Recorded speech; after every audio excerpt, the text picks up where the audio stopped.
Our topic for today is about land, building, and machinery, and the distinction between capital expenditure and revenue expenditure. So how do we classify land in our statement of financial position? The classification depends on the nature and the purpose of the land. Land used as a plant site shall be treated as property, land, and equipment. Land held for currently undetermined use, as discussed, is treated as investment property. However, if the land is held definitely as a future plant site, it is classified as owner-occupied property and not an investment property, and therefore shall be included in PPE. This accounting treatment is in accordance with our paragraph 9 of PAS 40. Another is land held for long-term capital appreciation is also treated as an investment property. Land held for current sale by a real estate developer, as in the case of subdivided lots, is treated as current asset as part of inventory.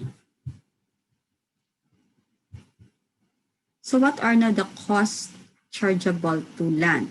So the land that we are talking here is the land that is included as part of the PPE. The investment property, the accounting for investment property was already discussed in the previous chapter. So for the cost chargeable to land, we have, of course, the purchase price, legal fees, and other expenditures for establishing clean title, broker or agent commission, escrow fees, fees for registration and transfer of title, cost of relocation or reconstruction of property belonging to others in order to acquire possession. So meaning this refers to payment to tenants to vacate the place to make the land available for its intended use. Also, mortgages, encumbrances, and interest on such mortgages assumed by the buyer. So if the land is used or was used as a collateral for the loan. Unpaid taxes up to date of acquisition assumed by the buyer. So take note that the taxes to be capitalized as part of the cost of the land should only be the unpaid taxes up to the date that you acquired the land, because the taxes or the property taxes to be paid for the current year or once after the land has been acquired, it is already chargeable as part of the expense. Then, to decapitalize, the payment should be assumed by the buyer, because there may be cases that the payment of the unpaid taxes will be assumed by the seller. If the seller assumed, then it should not be included as part of the cost of the land. Then we have also cost of survey. Payments to tenants to induce them to vacate the land in order to prepare the land for the intended use, but not to make room for the construction of new building. Okay, so take note, in order to prepare the land for intended use, because once the land is prepared to make room for the construction of the new building, then the payment to tenants should already form part of the cost of the new building and not the cost of the land. Cost of permanent improvements such as cost of clearing, cost of grading, leveling, and landfill. Cost of option to buy the acquired land. So your cost of option to buy will only be capitalized if the land is acquired. But if the land is not acquired, then such cost of option should be expensed outright. For land improvements, so we have land improvements that are not subject to depreciation and are subject to depreciation. So if our land improvements are not subject to depreciation, they are chargeable to land account. Examples of this are your cost of surveying, cost of clearing, cost of grading, leveling, and landfill, cost of subdividing, and other costs of permanent improvement. Meaning you cannot separate this from the land itself. That's why you cannot depreciate them separately. So they are just added to the cost of the land. So they are only land account and not land improvements. On the other hand, what we call land improvements are those depreciable. So we charge them to the special account land improvements. So again, the title land improvements refer to depreciable improvements made to the land. Examples of this are fences. We are referring to permanent fence because if it's only temporary during the construction, then it is part of the building account. Water systems, drainage systems, sidewalks, pavements, and cost of trees, shrubs, and other landscaping. So land improvements of this type should be depreciated over the useful life of these improvements. For special assessments, these are the this is the same special assessment that we talk in your investment topic and even your in your parkour. So these are the taxes paid by the landowner as a contribution to the cost of the public improvements. So they are treated as part of the cost of the land. Special assessments are capitalized as cost of the land because these public improvements increase definitely the value of the land. For real property taxes, as a rule, it is an outright expense. But as we have discussed a while ago, unpaid real property taxes assumed by the buyer in acquiring the land should be capitalized, but only up to the date of acquisition. Okay? Assumed by the buyer and up to the date of acquisition. For building account, our building account has two ways of acquiring, either to purchase and to construct. For the building, when purchased, the costs include A, the purchase price, the legal fees and other expenses incurred in connection with the purchase, meaning these are the expenses paid to our lawyers to process the papers like deed of sale or your transfer. Unpaid taxes up to date of acquisition. So this is again capitalizable if it is to be paid by the buyer, but only up to the date of acquisition. Interest, mortgage, lines, and other encumbrances on the building assumed by the buyer. So again, they are just capitalizable if it is the buyer who paid, because there may be cases that the seller will be the one to assume. So if it is the seller, then it should not form part of the cost of the asset. Payments to tenants to induce them to vacate the building. So this is the case if the existing building to be purchased is currently under lease. So in order to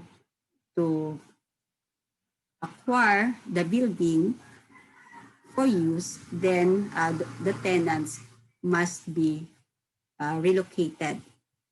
So the payment to tenants or to look for another place for them is to be capitalized if it is assumed also by the buyer.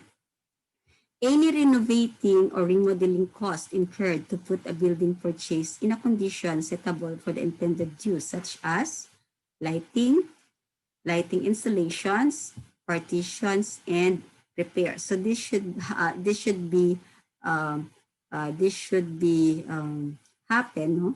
Happening, or this should be done, no?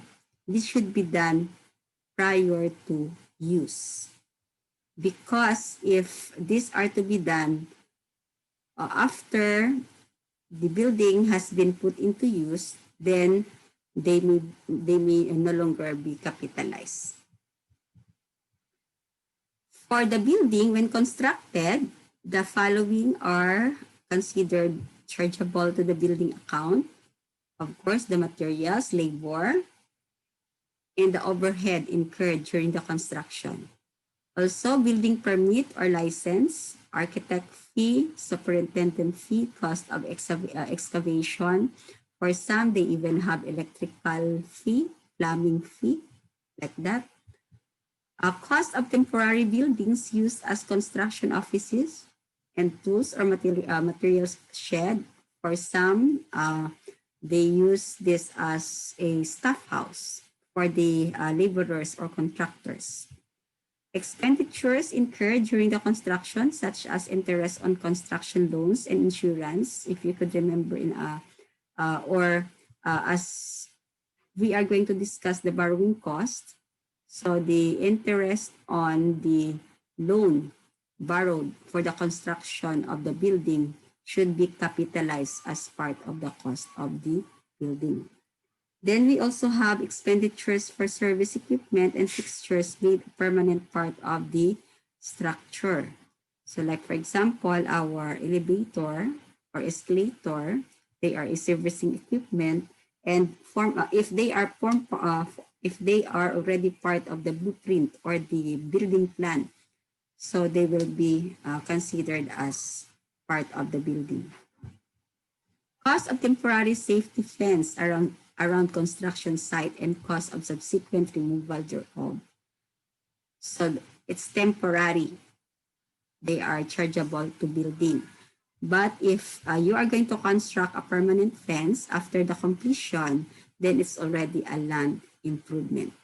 Then we also have safety inspection fee. For sidewalks, pavements, parking lot, and driveways.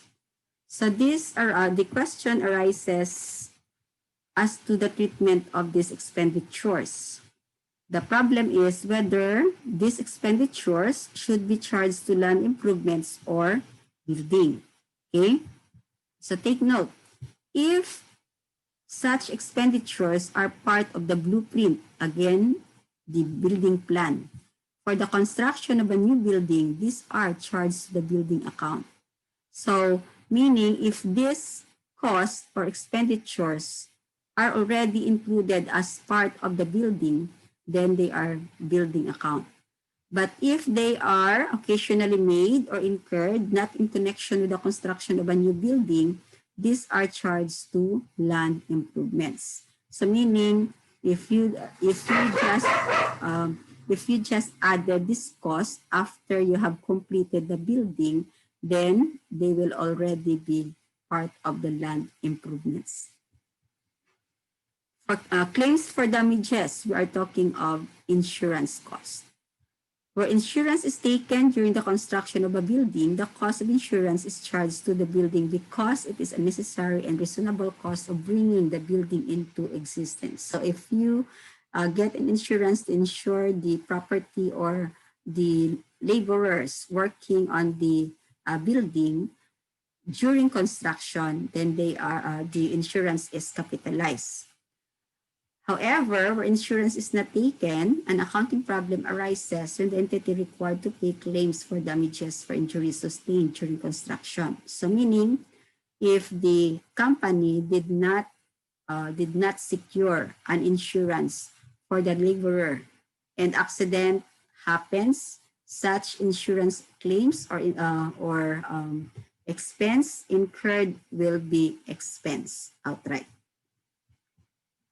In this regard, it is believed that the payment for damages should be expensed outright because the damages represent management failure or negligence in procuring insurance and are not a reasonable and necessary cost of construction. So they said that to charge the damage to the building would be tantamount to concealment of the management failure or negligence. For building fixtures such as partitions, cabinets, like that. So expenditures for shelves, cabinets, and partitions may be charged to the building or furniture and fixtures, again, depending upon the nature of the expenditures.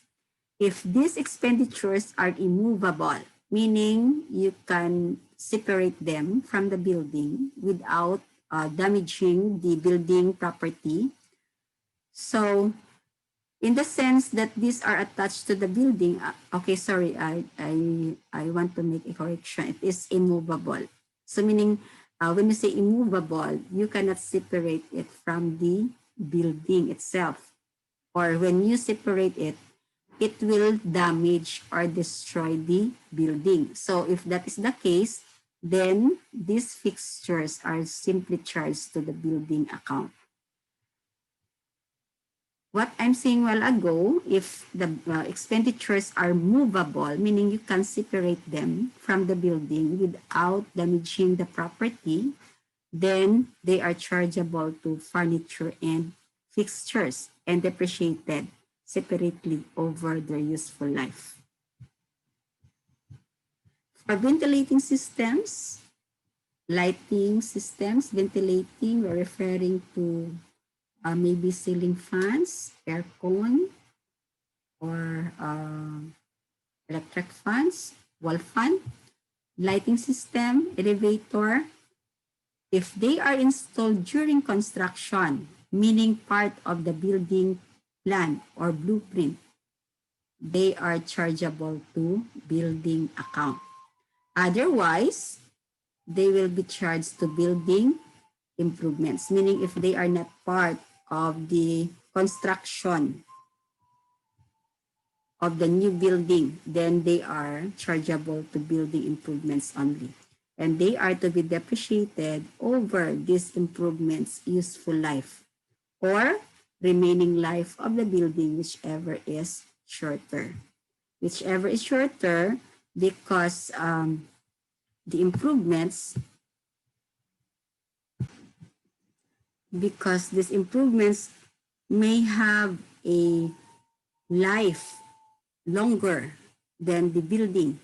So it is only the life of the building that is used. That's why it should be shorter. If the life of the building improvement is shorter than the life of the building, then it is over the life of the improvement. But if the improvement's life is more than the life of the building, then it's only on the remaining life of the building, whichever is shorter. Our peak interpretation on land building. Number one, for land and an old building that are purchased at a single cost, we are referring to lump sum cost or basket price. So as we have discussed, we are going to allocate the lump sum cost or single cost between land and building based on their fair value. That is, if the old building acquired is still usable. Okay?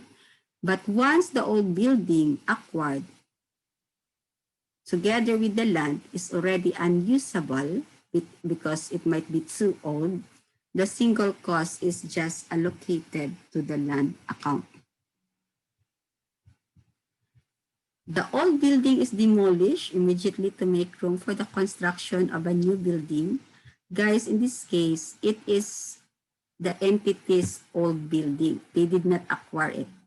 It is the entity's old building that is demolished immediately to make room for construction of a new building. So any allocated carrying amount of the usable old building is recognized as a loss. If the new building is accounted for as PPE or investment property. Again,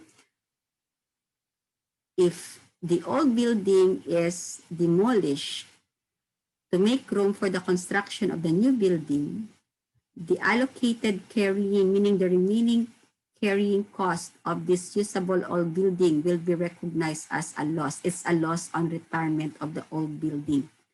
When your building is a PPE or investment property. But if our building or usable building is an inventory, then it is capitalized as part of the cost of the inventory. Okay? The demolition cost minus salvage value is capitalized as cost of the new building. Take note, whether you are going to charge the demolition cost to our building or to our whether you are going to what do you call this one, charge it to the loss or to your building account, the salvage value, no? That is demolition. It should be demolition cost minus salvage value must be capitalized as cost of the new building. So whether the new building is accounted for as PPE, investment property, or inventory. Needless to say, the net demolition cost is capitalized as cost of the land if the old building is demolished to prepare the land for intended use, but not to make room for the construction of the new building. Okay, so it is land if it is to prepare the land for intended use. But if your purpose of the land of demolishing the old building is to make room for the construction of the new building, then again, such demolition cost, net your salvage value, should be capitalized as part of the cost of the new building. So again, demolition, we are referring to demolition. Demolition cost, again, is capitalizable, whether it is going to be charged to PPE, investment property, or inventory. And it should be net of salvage. A building is acquired and the building is acquired and used in a prior period but demolished in the current period to make room for the construction of a new building. So this is a building previously acquired in prior year, but you already used the building in a year or maybe years. Then in the current year, you decided to demolish the building that you purchased and to construct a new one. So the carrying amount of the old building is recognized as a loss, whether the new building is a PPE again, an investment property, or inventory. The net demolition cost is capitalized as cost of the new building. Again, whether the new building is accounted for as PPE, investment property, or inventory. So this net demolition, meaning we're referring to demolition cost minus any salvage if there is any. If the old building is subject to a contract of lease, any payments to tenants to induce them to vacate the old building shall be charged to the cost of the new building. Okay, so in this case, this is a building purchased previously, then you demolish the building to make room for the new.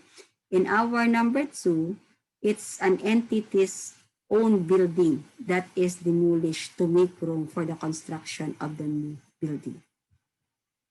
So to illustrate, we will answer problems, multiple choice problems for your land and building.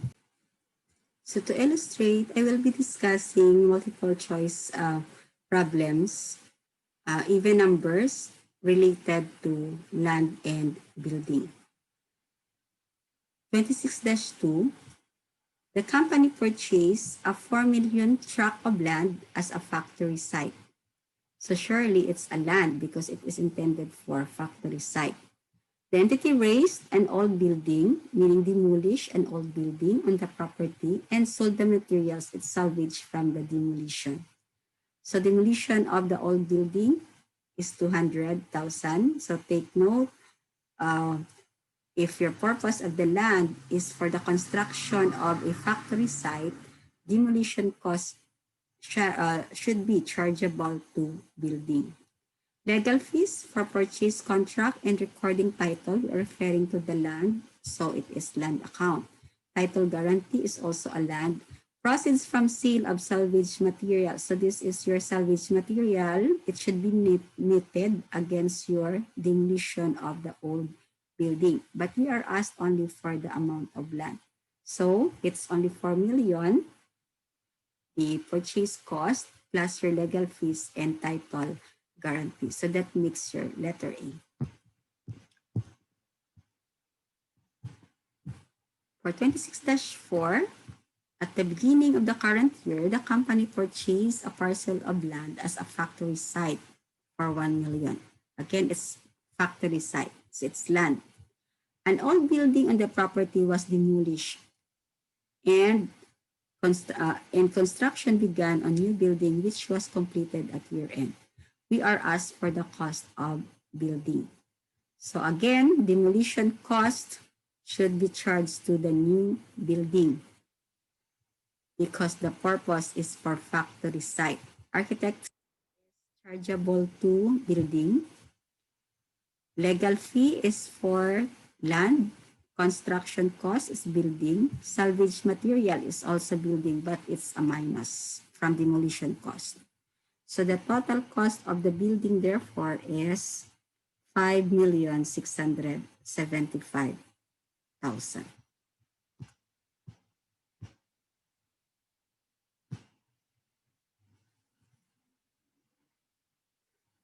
For 26-6, the company incurred the following expenditures related to land and building. So we are asked for the cost of the land and the cost of the new building. So we are going to classify each item as to land or building, or what's the proper classification or appropriate classification of those that cannot be classified as land and building. So cash paid for land and dilapidated building. So we will check as to the purpose of this building. When we say dilapidated, so it's already to be removed, to be demolished. So that's 1 million land. Removal of old building to make room for construction of a new building. So removal is the demolition cost. So meaning the building here is no longer usable. So if it is unusable, we discussed that the cost should only be allocated to the land account, while the demolition cost of the new building for the construction of the new is a building account. Payment to tenants for vacating the old, so it should be part of the building account. Architect fee is also building. Fee for title search, title is referring to the land. So land. Survey cost is also land. Excavation, that's also that's building. Your new building constructed, the cost, so it's building. Assessment is a land. This is referring to special assessment. Cost of grading, leveling, and landfill, they are non-depreciable, so they are chargeable to land. Driveways and walks to new building from street, it's part of the building plan or the blueprint, so building. Temporary quarters, that's building. Temporary building to house tools and materials, it's also building. Okay, sorry, I have not taken into consideration, but it's building. Cost of changes during construction to make new building more energy efficient, it's still building. Cost of windows broken by vandals, so it's an expense. It's not a necessary cost of the building. So it's an outright expense. So combining all the land account, I have here, that's 1,080,000. For the new building, you have to add all of the building that I labeled, including this 60,000. So that will make your 6,625,000. Okay? So letter D and letter A. For our 26-8, the company purchased land for 2 million as a plant site. So meaning factory site pa rin. There was a small office building on the land with fare of 700,000, which the entity will continue to use with some modification and renovation. So again, once the land is usable and it is to be used, then we are going to allocate the cost between land and it is said that the fair value of the building is 700. So therefore, the remaining cost of 2 million minus 700, that's 1.3, will be allocated to the land.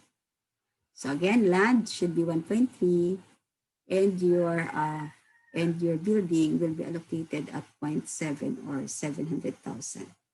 The entity decided to construct a factory building and incur the cost. So we have material supplies, that's factory building. So these are expenses incurred in relation to the factory building. So factory building, excavation is also factory building. Labor, yes. Remember when the building is to be constructed, it must include materials, labor, and overhead. Cost of remodeling old office buildings. So this pertains to the building that we acquired as office building. So it is chargeable to office building. Imputed interest on corporation's own money used during construction. It is not capitalized. It is ignored. Actually, imputed interest is the supposed to be interest that the corporation is earning if they invest their money in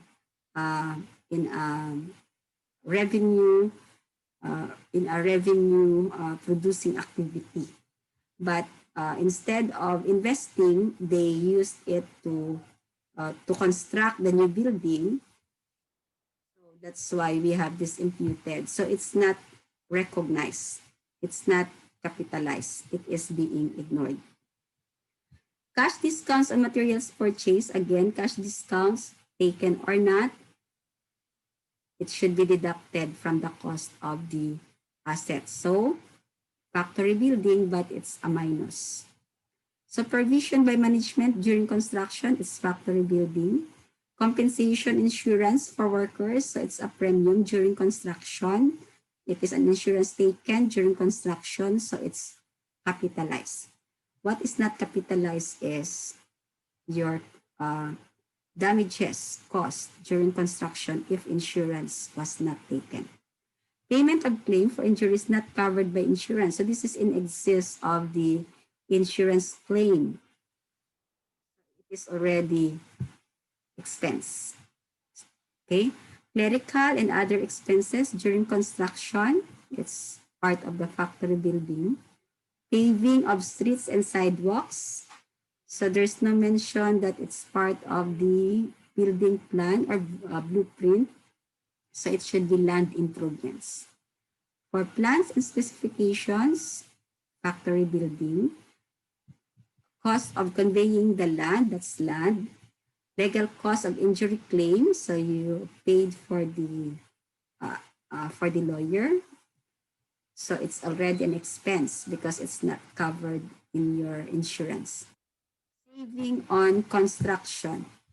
So as we have discussed in our PPE, saving on construction, saving or loss, no, should not be recognized.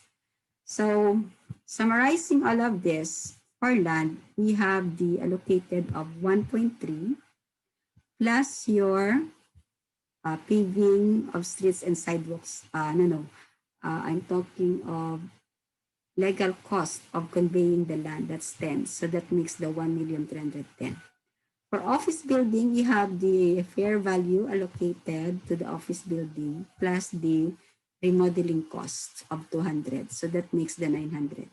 Then for the factory building, just add all of this labeled FB for factory building, and you will get this amount of 5,800,000.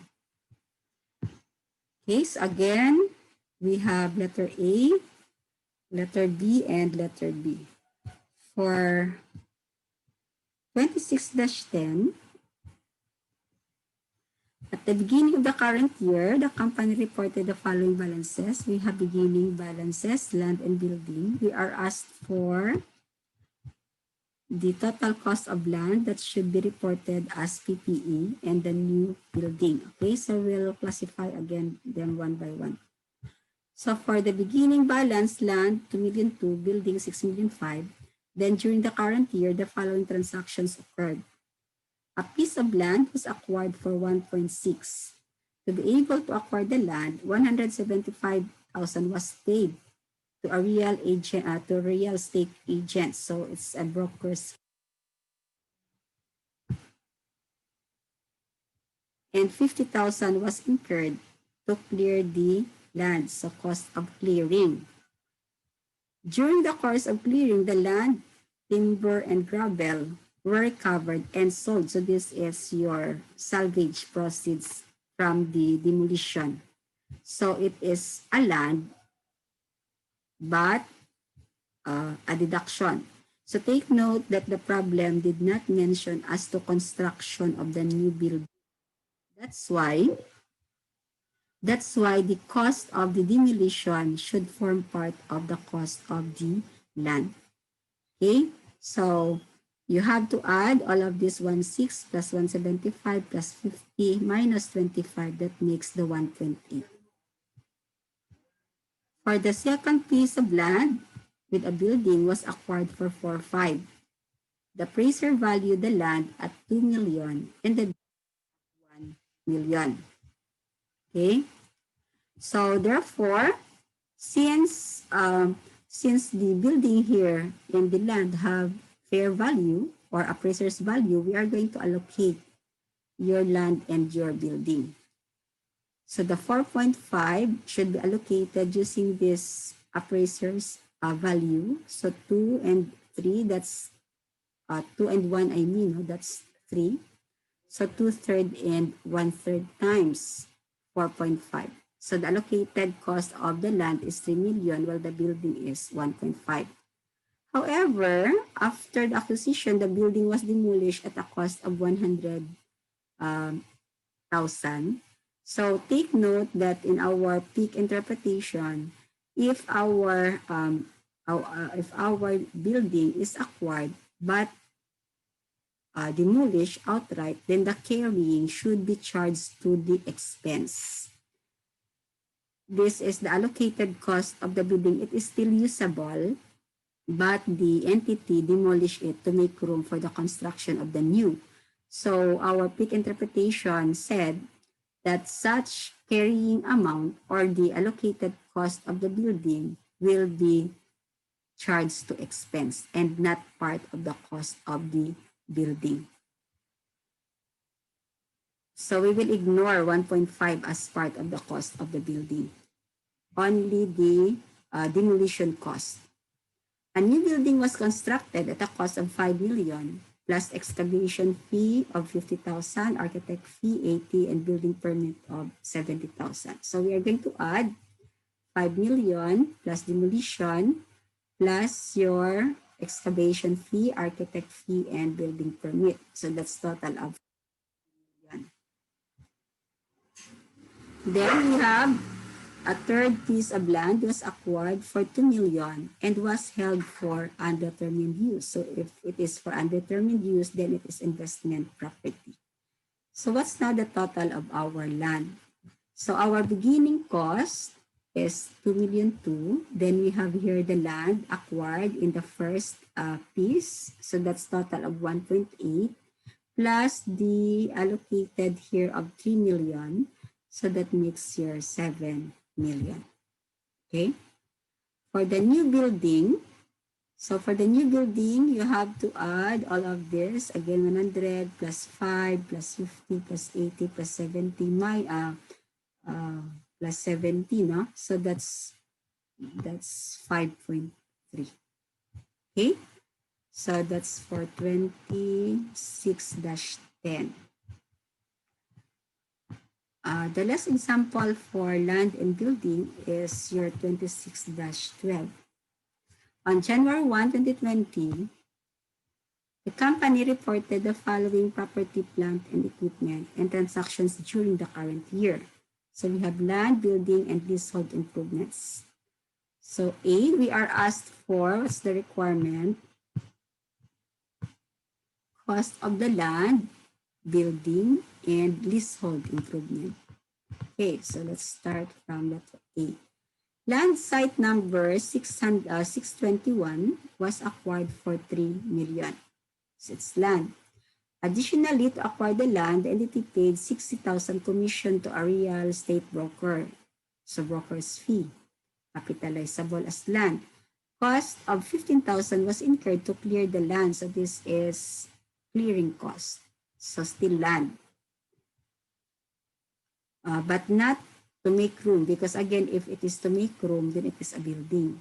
During the course of clearing, the land, timber, and gravel were recovered and sold at 5,000. So any demolition cost should be capitalized as part of the land because it's not intended for the new building. Also, the salvage proceeds as land, only that it's a deduction from demolition cost. So that's why it's minus. So 3 million plus 60 plus 15 minus 5, that's 3,070,000. For the second tract of land with site number 622 with a building was acquired for 4 million. The closing statement indicated that the land fair value was 2,500,000. And the building fair value was 1,500,000. Shortly after the acquisition, the building was demolished at a cost of 300,000 to make room for the construction of the new building. So since our building here is usable, we need to allocate our cost using the fair value. But the total fair is already equal to the cost. So therefore, the fair value must also be the allocated cost for each. However, since the purpose of the building, the acquisition of the land is to construct a new building, so the allocated cost of the building again will become loss and not chargeable as cost of the new building. So what is only chargeable to the new building is the demolition cost of 300,000. So your demolition cost of 300 is building, but your 2,500,000 is land. 1,500,000 is again a loss. The third tract of land with site number 623 was acquired for 2 million and was classified as held for sale. So this is classified as current asset, not land.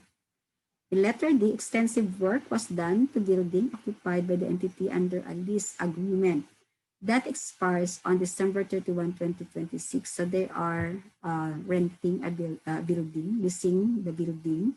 The total cost of the work was 1,250,000, which consisted of the following: painting of ceiling, so this is just an expense. Electrical work with useful life of 10 years. So this is electrical work, so we can account it as leasehold improvement. We're talking of leasehold improvement. We cannot say building improvement or land improvement because the building is under lease. The entity here is not the owner. So since they are just leasing the property, we call it leasehold improvement. We can only call it building improvement if the entity owns the building. Okay? So again, since the property is under lease contract, they are just renting, so it is leasehold improvement. The same as to with the construction of extension to current working area with a useful life of 15 years. So it's also leasehold improvement since they are depreciable. So they should be depreciated over the life of the improvement or the building. Or no, it's no longer the building because it's under lease. So it is the life of the improvement or the lease contract, whichever is the remaining lease contract, whichever is shorter. Because even uh, if, for example, if the lease contract is good for, remember the lease contract here will be expiring 2026 and it's 2020. So that's about 7 years remaining. So if the improvement is good for 10 years or 15 years, you cannot depreciate these improvements with this life because at the end of the lease contract, the property will be reverted back or returned to the lessors, and that must include the improvements. So that's why since the life of these improvements are longer than the remaining lease contract, so these improvements must only be depreciated over the remaining lease contract. Okay, so anyway, we have a separate topic on how we depreciate this leasehold improvement when we go through the lease topic or the depreciation topic. More of the lease topic. The lessor paid one half of the cost incurred in connection with extension to the current working area. So since the lessor paid one half of this construction, so only one half must be capitalized as leasehold improvement. So moving on, during December 2020, an amount of 650,000 was incurred to improve leased office space. The related lease will terminate on December 31, 2022 and is not expected to be renewed. So it's again leasehold improvement. The new building on the second tract of land was constructed for 5 million plus the following costs. So it's building plus excavation, architectural design fee, building permit. Again, imputed interest is ignored. So that's 5 to 40 all in all for this letter F. So answering now our question number 1, cost of the land. So we have the beginning plus your land from lot number 621, that's 3070 here. If you go back here, this is 3070 and this is your 2,000,005. So that composed your land. Okay, so that's land 7,070,070. For the cost of building, it's the beginning plus the demolition of the old building on the land and the construction of the new as computed here. So that makes the 9,540. For the improvements, the beginning of 500 plus the electrical, the extension, which is one half, and the improvement on the office space of 650. So that's total of 1,900,000. Okay. So I will end this video in this land and building. I will just provide another video related to machinery so that it will not be too long. Okay. Sorry for so many notifications that prompt during my recording because, it's my day. So there are lots of people greetings. Okay, so anyway, thank you so much. Till next video.